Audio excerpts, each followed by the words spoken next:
Hi, friends in Minnesota and across the country. Here we are at Child Protection League with another legislative update for you. Today is March 12th, and the bills that we are talking about tonight are moving fast through the legislature. So we realize that, so the bills tonight, even one of the bills is being heard in committee this evening, I know. And so I'm here with the Child Protection League chair of our board of directors, Julie Quist, to give you an update on the bills that we're following somewhat closely. And there are five in particular that we want to address tonight. And Julie, before I have you jump in, I'll just go through what those bills are. And this is the order that we'll cover them. I know some of you watching from other states are maybe wondering, does this pertain to you? And I want to invite you to continue to listen. Many of the pieces of legislation that we are covering in Minnesota are actually, also being taken up in other states with very similar language. It seems to be an agenda across the country, and you will find what we are covering here in Minnesota may also be taking place in your state. We hope that we can give you some information tonight that will help you to also fight those battles wherever you are. The first piece of legislation that we're going to talk about tonight is a constitutional amendment for gender equality in Minnesota. It's actually the Equal Rights Amendment, but in this piece of legislation, they have changed the word sex to gender. And Julie will talk about that a little bit more. The second bill that we're going to talk about tonight, and we'll give you the bill numbers, but I'm just going to give you the description, is the mandate for comprehensive sex education for all public schools. The third bill that we want to talk about tonight pertains to the bullying bill that the Child Protection League launched a campaign in 2013 and 2014 to alert the public about. In that piece of legislation was established the Safe Schools Technical Assistance Center, which is like a department within the Department of Education. And that center was, according to the law, supposed to sunset in 2019. And of course, this year, they are proposing legislation to delete that sunset date and allow the SSTAC to continue. The fourth bill we'll cover briefly is the prohibition for counseling of minors for gender identity confusion. And the fifth piece of legislation we'd like to talk about tonight is the home visiting and early childhood system. It's House File 1, and there's just a bunch of bills that are connected to that. So Julie, welcome. I know that you wanted to start out by giving a little bit of general information about how a bill becomes law. Is that where you want to start? Sure. I'll just say a few words about that, and I'll try to be brief on this. Some of you probably are very familiar with it, but I can't assume that everybody understands these things, especially if you are fairly new to this, activism at the legislature. So very quickly, I just want to say that every time there's a bill that is seriously considered always has a companion bill in the Senate with a different number because it's a Senate file number, and it's introduced in both bodies. The reason for that is because both the House and the Senate have to pass that law. And in the end, it has to be exactly the same when it goes to the governor. So the process is getting exactly same bill, one bill that goes to the governor. And so there has to be a bill in the House and exactly the same bill in the Senate. Then each body, has hearings or doesn't. But in order to proceed, it has to have hearings.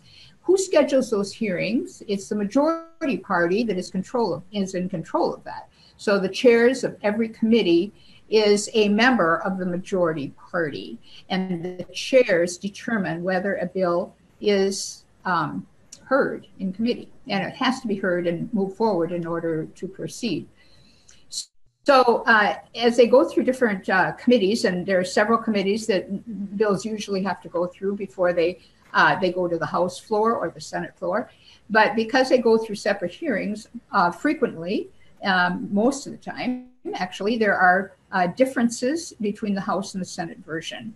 And when that happens, then they appoint both the leader of the House and the leader of the Senate, the majority party of each. In this case, in the Republicans are the majority in the Senate by about 3 votes, and the Democrats are in the majority in the House.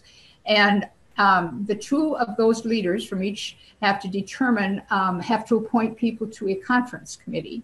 And that conference committee works out the differences, and they come to a negotiated conclusion on what they will both agree to. That conference committee decides that. It's a very powerful committee. And then then those bills have to go back to each body and be accepted by those bodies again. But there are no amendments at that point that can be made. So they either accept it or they reject it. And so that's a really important part of this process that you have to understand. And that only then, once they are the same, once they have been accepted the same in both bodies, then it goes to the governor for his signature. It has to have all 3 of those parts, the House, the Senate, and the governor. And okay, so then there's also one more thing I want to say about that. There's something called omnibus bills, sometimes called garbage bills. And those play a very key role because when you get big, areas of concern like education, health and human services, transportation, those sorts of big issues, very often there are a lot of individual bills that all get put together. They go through the individual parts, may go through the different committees, but then it is thrown into one bill in that area. Like there's an education omnibus bill, there's a transportation omnibus bill, there's a health and human services omnibus bill. And so you have all these concerns in one, and then when it goes to the floor, there is room for debate and amendments, but whatever it is that they determine, it's just one vote. You either accept the whole shoot and match that has been possibly amended on the House floor, but whatever is that, you can't accept part of it. So it covers the waterfront on what that is. And that's very actually controversial. The new House Republican caucus has come out opposing these garbage bills because it isn't the right way to proceed. So that's all I'm going to say about that. And so then, Michelle, should I go ahead with the first one then? I just wanted to point out regarding the omnibus bill, the pressure that puts legislators on and how unfair that is to the public, because it makes it very difficult for the public to hold their legislators accountable for a vote that they're taking on one particular issue when they are being forced to vote with one vote on multiple issues. And it puts tremendous pressure on them, but is really unfair to us as citizens of the state, because it becomes very difficult for us to hold them accountable, and they can say, well, I didn't like that part, but I had to vote for it because of this other part. And I just think it really muddies the water and is a challenging. The omnibus bill is no friend to the people. Well, Julie, the first item on our list is the constitutional amendment for gender equality. This was, for so many years, the Equal Rights Amendment has been defeated across the country. And here we are dealing with a bill that is the Equal Rights Amendment, except they have completely changed the words.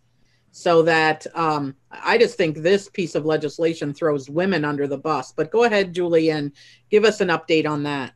Okay, I will do that. And one of the questions is, so how does this affect children? Why is CPL involved?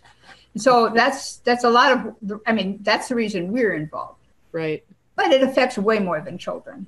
It'll have an impact on the whole culture if this were to pass. But essentially what this is under the auspices of women's rights, this bill would cement into our Constitution that gender identity may not in any way, in any situation, shall not be abridged or denied. They did that with one word. They changed sex to gender. And so they said the rights of shall not be denied or abridged on the basis of sex, not gender. So gender identity, as you know, is not an immutable characteristic like race or sex or disability or age. Gender identity is a feeling about who you are, and it is also sexual behavior.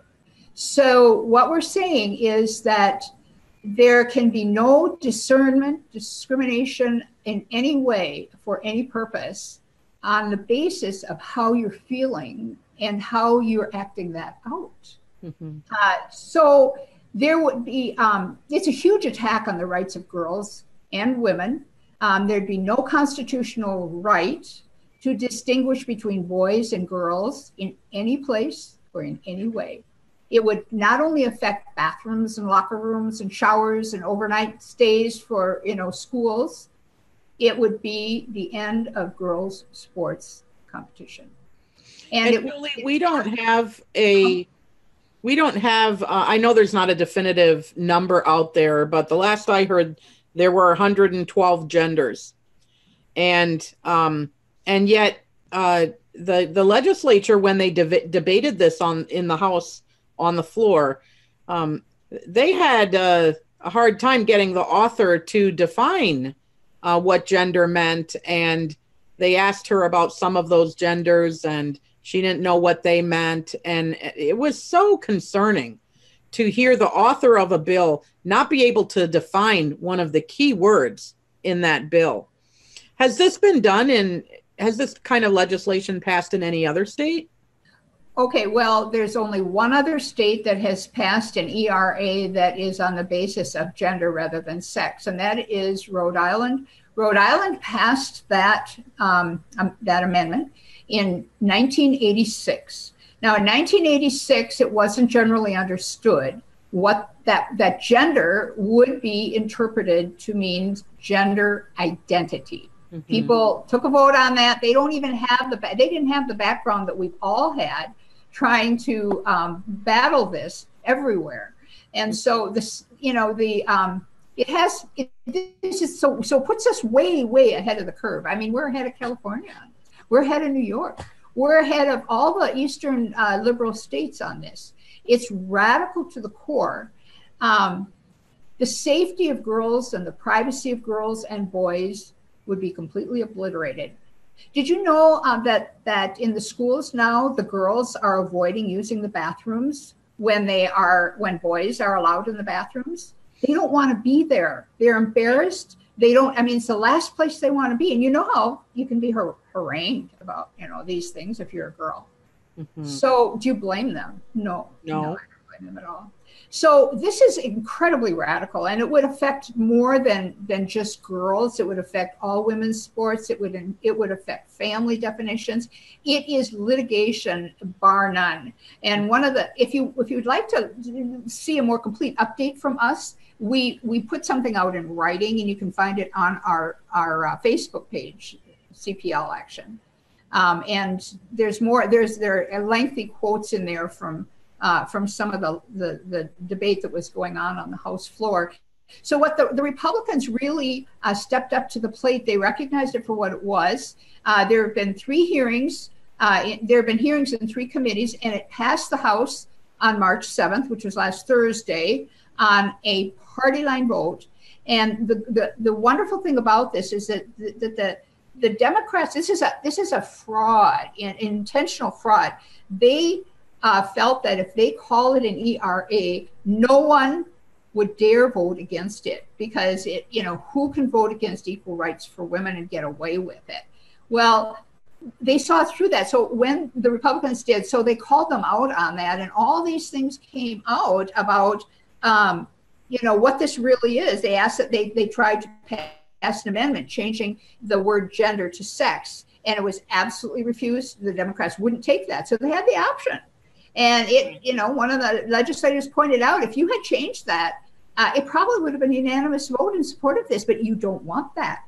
You want, and the author of the bill actually admitted, this is to be more inclusive. This is to include everybody everybody. And so we can't use the word sex. So she was asked directly, how many people don't have a sex? Right. And he said, you know, you can't get a more inclusive word than sex. Everyone has a sex. So when you're talking about being more inclusive, you're not just talking about including people. You're talking about attributing these things to certain people. And they happen to be people who have genders that no one can understand the meaning of. Nobody can define it. Nobody can understand the number. And I wanted to mention to you, by the way, that Gender Justice, which is a radical gender rights litigation firm who will do great with this, because that's endless litigation will be taking place over this, endless. And that's what they do. They are the ones behind the bill, and that came out in the testimony. So it's not really, they all talk about equal rights for women, and they talked about how the suffragists fought for this, and how we fought for hundreds of years to get the vote, and we this and that. And then, you know, that's not what it's about. Right. That's not what it's about. I know we have a clip from the testimony, but I don't know what clip that was. I just queued it up in case you want to play it from the House floor. You have that clip? I have it ready to go if you want to play it. Oh, yeah, go ahead. It's just a few minutes long. So, okay, hang on here, folks. We'll play a clip. Is this from Representative Drazkowski? Julie, do you want to set up this clip? I don't have it. No, but can you describe it? Oh, I see. Okay. Yes, he is testifying as to why this is not an equal rights amendment. It's not a women's issue.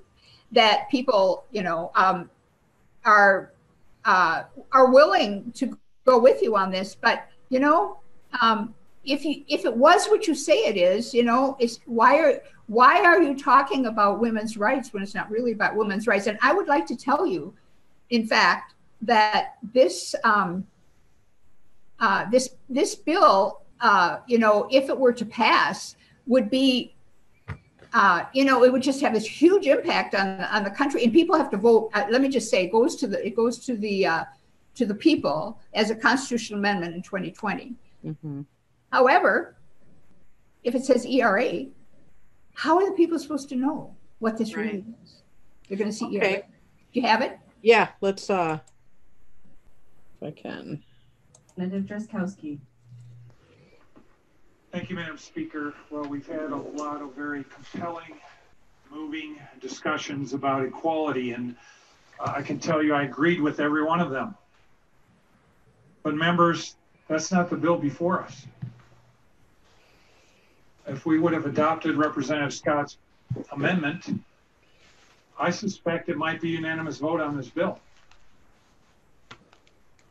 And the discussion on the floor by nearly everybody that I've heard since the amendments have been done has been about equality between men and women, about the sex of the individual. Representative Scott's amendment. But Democrats, you voted against that. To preserve instead in the bill the language on gender, which still doesn't have a definition, a description, anything rooted in law to tell us what it is. We have lists of 112 of them that appear to be more about sexual behavior than whether they're man or a woman. So members in the majority, I think you are making very good arguments, but they're targeted at a bill that doesn't exist before us today. Instead, we have a bill that is brought together by what appears to be a special interest group. I was in a hearing and talking with Representative Kanish Padin as she presented her bill, and I saw past Representative May Quaid in the audience, and she was coaching her from a distance. And so I looked up and looked at today. Representative May Quaid works for an organization called Gender Justice. By the way, they've got the same buttons on them on their website that I see on many members going around the House floor here tonight. And on their 990 form that nonprofit organizations have to file, A significant portion of their income is under their litigation program. Gender justice lawyers represent individuals or classes of people in targeted lawsuits designed to correct gender injustice and bring about systemic change. So no doubt, including the word gender in the bill, which again is not the target of the discussion here today, instead gives rise to the ability for organizations like this one to bring lawsuits that we don't even know yet what they're about, because we don't fully understand the definitions of gender in front of us. Not a single member that I asked to yield today knew about the definitions of gender, the 112 of them here that I have before me. So we hear the discussion quickly about let Minnesota decide. And this is about equality, and this is about fairness. And again, that's not what the bill is that's before us. We're putting forward a proposal that the people of Minnesota will not understand. We're putting forward a proposal that the body here has been collectively talking about for the last 2 hours, that they didn't hit the target on their debate because they were talking about something else. We're putting together a proposal that has no definition. And when we do that, and we put that in front of the voters of Minnesota, it turns into a deceptive measure for them. Members, let's not deceive Minnesotans because they won't know what this is. Let's be responsible. Let's vote no. Thank you, Madam Speaker. Okay. Well, I'll try to finish up real fast here on this because we're taking up most of the time on this, which is probably okay. Important. So we described, there was a fair amount of discussion about Title IX, and this really is the end of women's sports. And there were a number of situations there in the conversation where the author, Representative Kunesh Pudin, really threw women under the bus, as you mentioned, Michelle. She was asked, is it fair that the men who are saying they are women winning in the women's teams and crowding out any success that the women have? Is that fair? And she said it's a great opportunity for those boys. And so this is not about women's rights. It's not about anything that's good for women. Now let me tell you where it is right now. It did pass the House, so it goes to the Senate. There's a companion bill in the Senate, and there were 3 Republican authors who withdrew their names from that. Oh, I forgot to mention, another important part of the debate in the House was over the role of abortion in this ERA, because whenever an ERA has been passed in other states, that it has been successfully used in court to argue against any protections against abortion. And so, some of the members just wouldn't vote for something that is empowering abortion to a greater degree in Minnesota and instituting it in constitutional law. So it goes to the Senate. So 3 of the 3 members who were Republican in the Senate who had signed on originally to the bill withdrew from that, and we were encouraged by that. So will this be heard in a Senate committee? We're hoping that it won't. It's in the Judiciary Committee, and if it doesn't get heard, it won't move forward. Warren Limmer is the senator who is in charge of he's the chairman of that Judiciary Committee in the Senate, and so he's the one who will decide. Now, what we discovered after we sent out our update was that there is another bill in the Senate called SF 919. And this is a Republican-only ERA, and it is exactly like the one in the House, with the exception that they put language in to make it neutral on abortion, saying it won't affect anything regarding abortion. So then it is no longer, abortion is taken off the table as a controversial issue. However, it still uses the word gender. Mm-hmm. So we have a SF 919 in the Senate, which is authored only by Republicans. 5 Republicans, and I'll tell you who they are. They're Paul Anderson, Scott Jensen, Carla Nelson, Julie Rosen, and Rich Draheim. And you know, we would ask you to respectfully, please, whenever you deal with people, be respectful. You know, ask them to remove themselves from the bill, tell them why, and you know, that's what they need to do.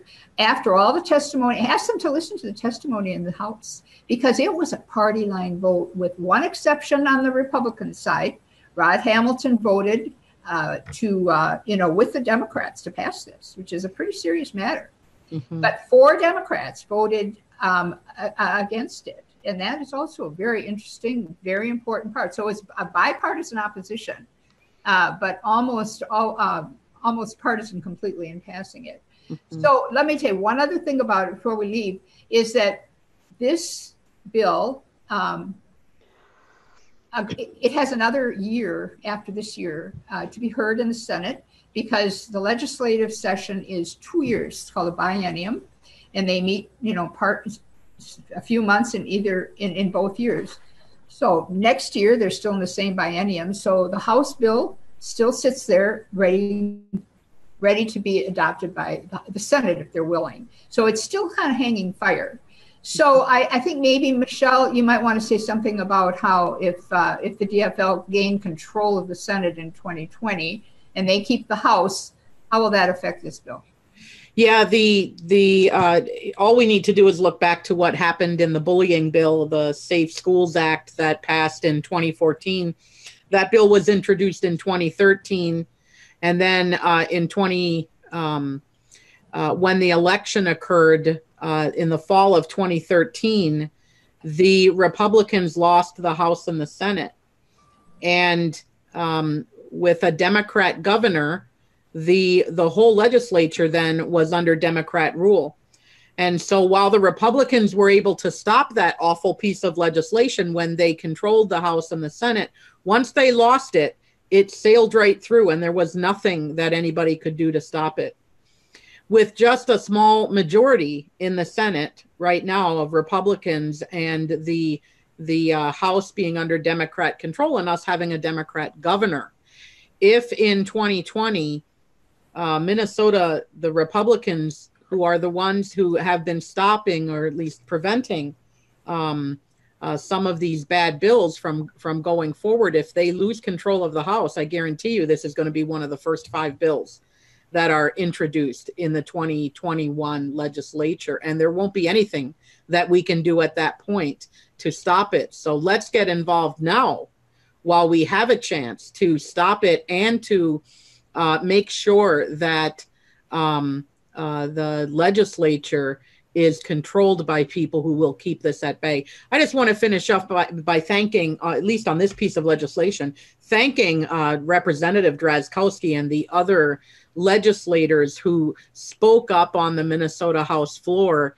in opposition to this piece of legislation. They deserve your thanks. And they led the charge, and what they did is really commendable.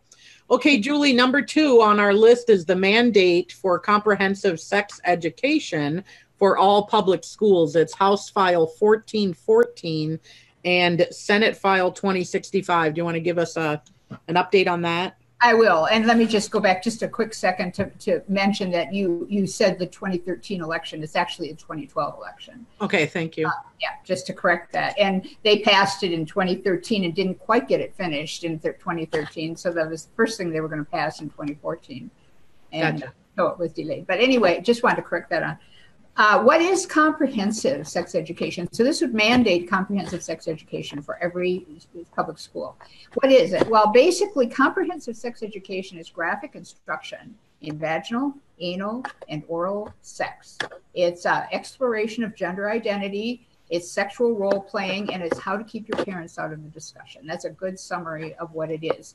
Now, SIECUS is the one that has been known for, kind of being the leader of what we call CSE, Comprehensive Sex Education. SIECUS is Sexuality, Information, and Education Council of the United States. It's kind of a long name, so anyway, it's called SIECUS, SIECUS. But they are very instrumental. They're a spinoff of Planned Parenthood. And so what they say about this is really key, because in fact, they are the leading force behind the creation of the National Sexuality Standards. It's a curriculum standards.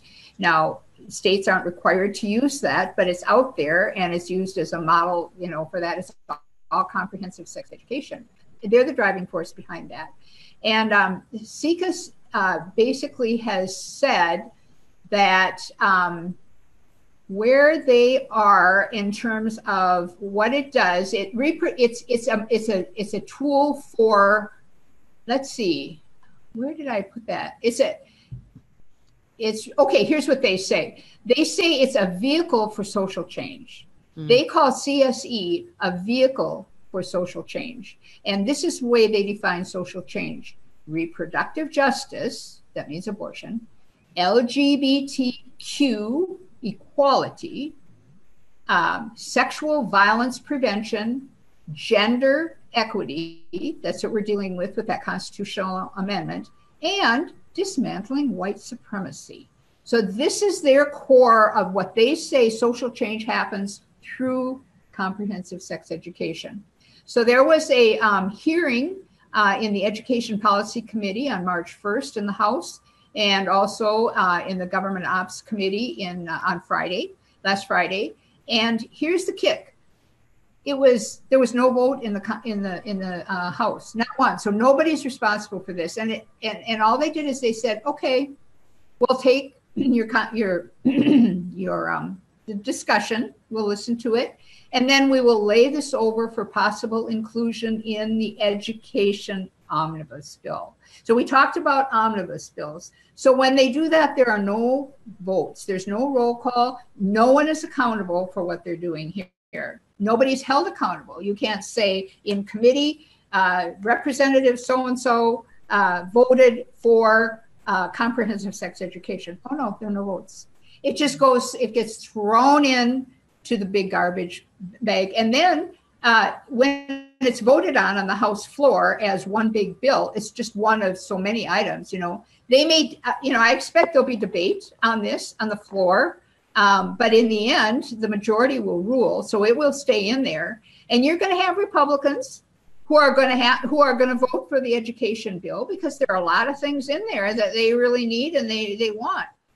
Maybe they'll vote against it, but then they're voting against everything. But like Michelle mentioned, you put legislators and us as constituents in a very, very bad situation, because nobody is responsible for what is happening. Nobody can be held responsible. So in the Senate, okay, so will they vote? Well, this might not even be heard in committee in the Senate.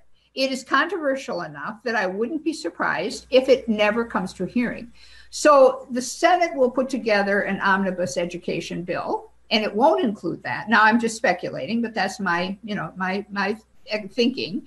And they will send that. They will pass that off of the Senate, no matter what it is. And the two bills will come into a conference committee. And usually that's made up of about 3 or 4 members from the House and 3 or 4 members from the Senate. So it's an equal number. They have to hammer out all the differences, and everything that they, if they refuse to take this, then they have to give something else up. There's always this give and take in order to get a product out that will be the same. Some people have to give, one side has to give something, and other side has to give something, and they have to come to an agreement. So how important is this? Is it important enough for the Senate negotiators to say, hey, we're just not going to go with this, period, we don't know that. So that's why your involvement is so important, because we need to let the Republican leadership in the Senate know it's that important.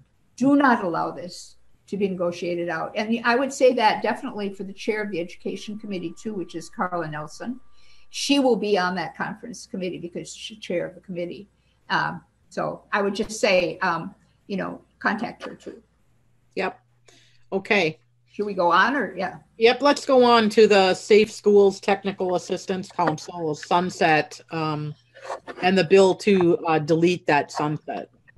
Okay, so when the bullying bill was passed in 2014, there was a expiration date on it, and that was 5 years down the road, which is 2019. That's this year.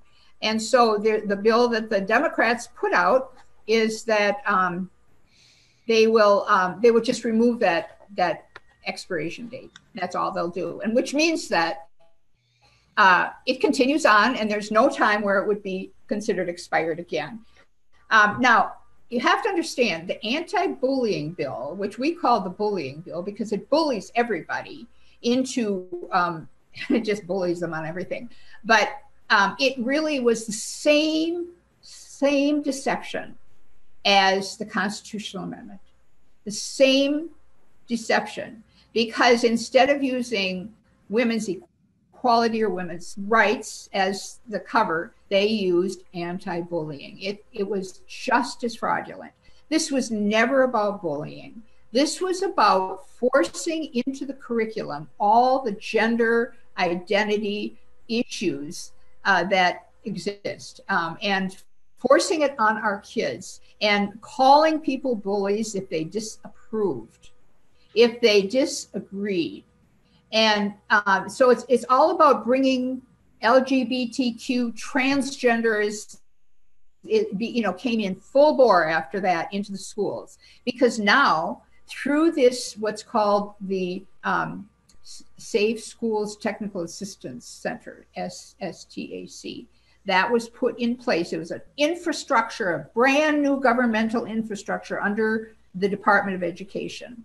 And its purpose was supposed to stop bullying. Well, they have no authority to do anything about the bullying but what they did do is that they trained people, administrators, teachers, school board members. They trained everybody across the state that they must have, see gender in this new paradigm of understanding, that there's not just male or female, and we all have to accept and support and celebrate it all. This is what that infrastructure did, and what it is supposed to stop bullying, and it bullied everybody who disagreed, including forcing them to use gender pronouns they may disagree with. So this is why this is so important, that it shouldn't, whether or not that, okay, so what they did with this one too is that they put it in the omnibus bill. So that's another one. Again, it may not get a hearing in the Senate at all, but if it goes into the conference committee, will the Senate consider it important enough to sacrifice other things in order to, keep this in there? Yeah, it becomes a bargaining chip. The bargaining chip, exactly. So again, these two issues with, all of them with the Senate is really the stopgap, and God bless them. They need your support, but they also need your input. A lot is resting on their shoulders. Yeah. By the way, the forces behind the legislation were groups like GLSEN, which is Gay, Lesbian, and Straight Education Network, that provides a good deal of the curriculum in the schools about this. And if you heard anything about the transgender toolkit that the department, the SSTAC put out, they created this toolkit for schools, which is a radical agenda, and that came out of this group. So anyway, the group behind it was GLSEN, and as Representative Dabney, who was the chief author in the House, said, "Oh no, this has nothing to do with other groups like that. Gender activists have nothing to do with this." And the day after the governor signed it into law, they claimed victory. GLSEN claimed credit. Mm-hmm. Yeah, they're trying to pull the wool over our eyes, right and left, with these kinds of bills. Okay, two more bills that we want to touch on briefly, but other organizations are watching more closely and doing more about. The first one is the prohibition on counseling minors for gender identity confusion. Julie, it's House File 12. That tells you it was one of the first bills to be dropped this session, and Senate File 83. What do you want to say on that? Well, I would mention that the The Minnesota Family Council has done the lion's share of the work on this. If you want to know more specific things about how it's moving forward, visit their website because they've really done a lot of work on this. However, I will say there's a hearing tonight actually going on right now in the Commerce Committee. And the reason it's already passed the Education Committee, no, it would be the Judiciary Committee. But the reason it goes to the Commerce Committee is because, well, let me just say a word about what it is.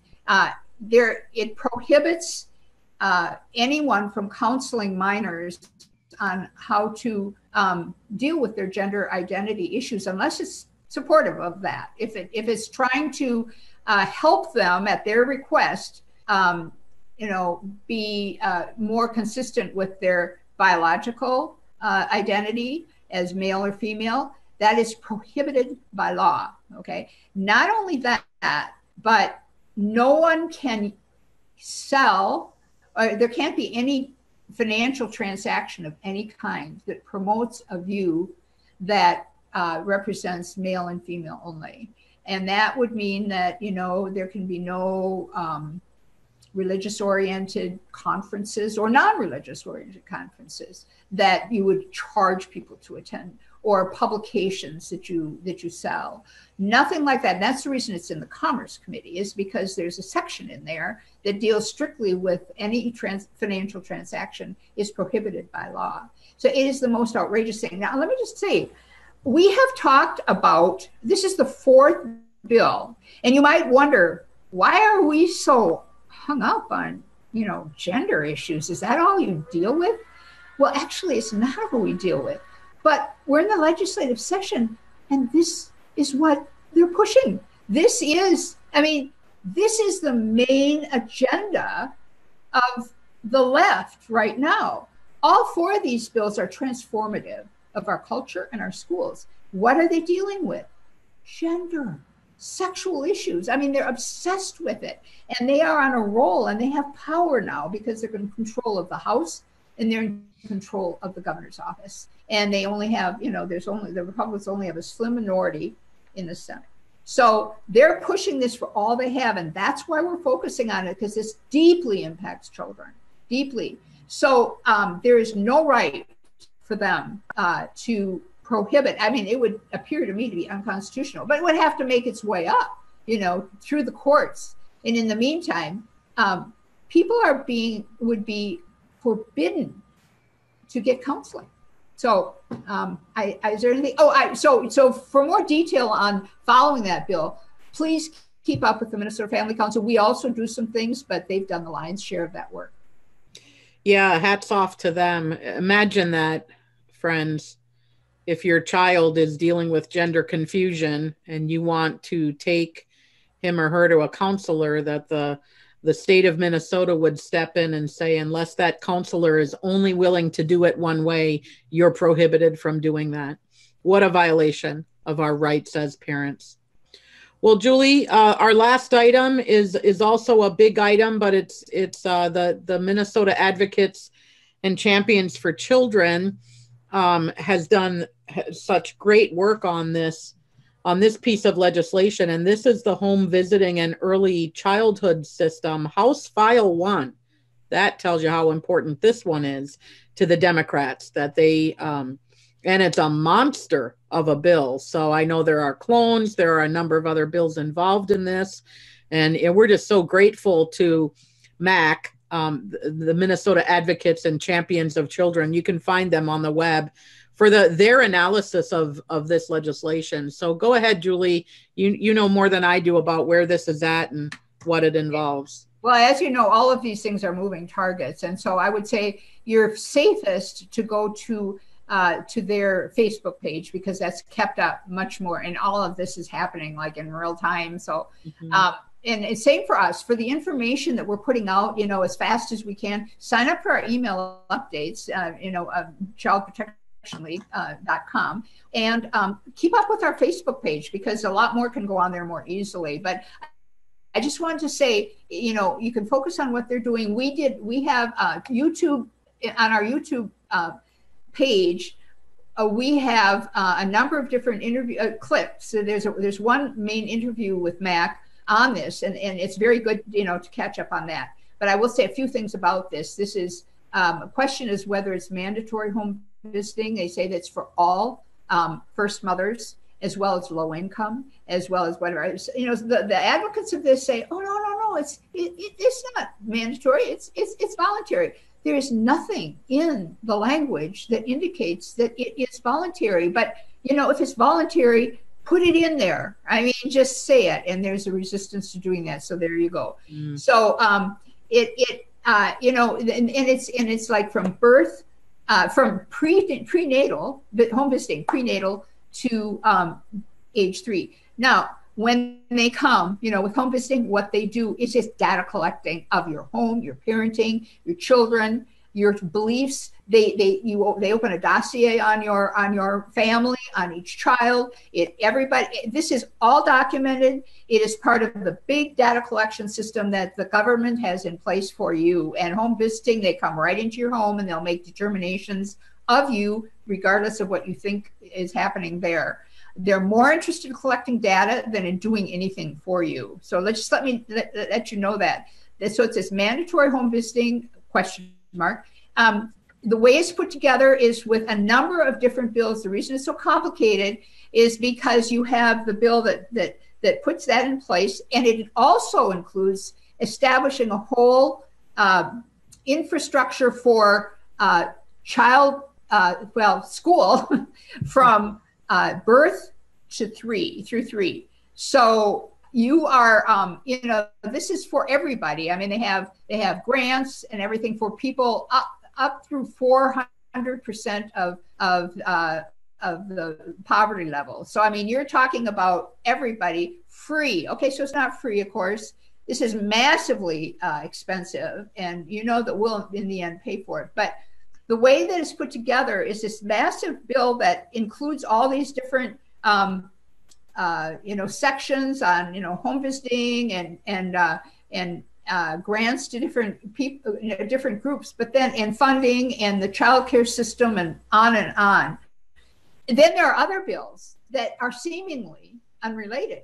But what these bills do is that they provide government grants to various huge nonprofits for the purpose of supporting home visiting and early childhood and all of this. So now we're paying for it, through, I mean, there's a lot of funding in the bill, the HR 1 bill to begin with, but there's also a lot of money going out to outside organizations that will be implementing this. So we're paying for it that way too, just millions of dollars. So outside nonprofit groups, they are also the same ones who are lobbying for this. Okay. So, I mean, it's just an incestuous kind of thing.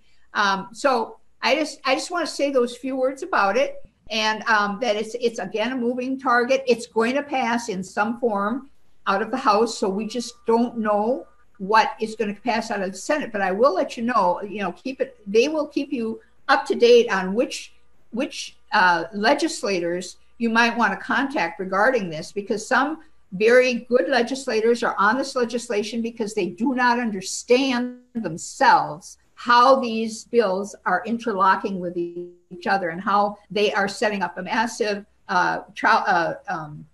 early care system for, for everybody.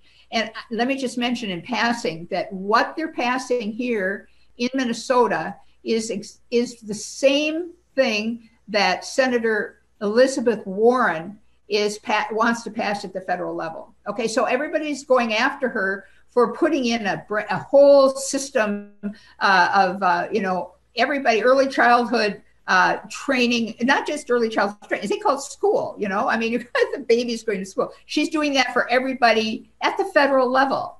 Okay, so it's happening at the federal, it's happening at the state, not coincidentally. But the interesting thing is that Elizabeth Warren is known as a far left socialist leaning senator. It's just, I mean, like, oh, look what she's doing. Well, it's the same thing that Minnesota is doing right here.